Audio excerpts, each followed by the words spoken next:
Europe 1 Soir. Le monde selon Adler. Bonsoir Alexandre. Bonsoir Nicolas. Situation très tendue en Égypte aujourd'hui encore. Une cinquantaine de personnes ont été tuées en 5 jours de manifestations. L'état d'urgence a été rétabli. Le couvre-feu imposé à Port Saïd et à Suez. Il faut rappeler, toutes ces violences, c'est parti d'un verdict, la condamnation à mort de supposés hooligans de football.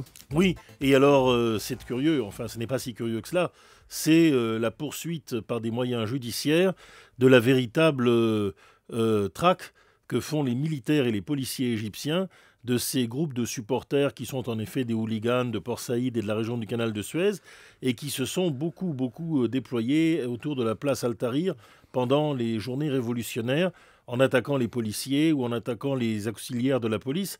Donc c'était un vieux compte que les policiers avec leurs agents provocateurs ont réglé à Port Saïd. Ça a été sanglant et maintenant on met sur le compte plutôt des victimes. Si ce sont des victimes, ce ne sont pas des victimes innocentes, mais enfin, on leur met sur leur compte le bilan effroyable de cette rencontre de football qui a mal tourné, mais avec des provocations policières.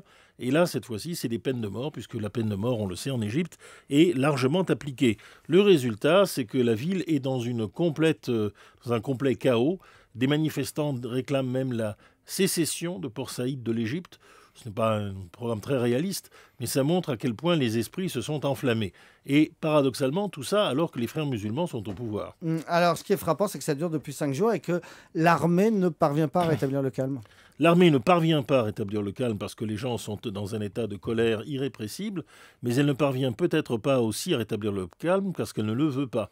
En réalité, elle a fait là une manifestation de sa force avec les tribunaux contre le gouvernement islamiste, qui n'aurait pas souhaité ce verdict, c'est évident.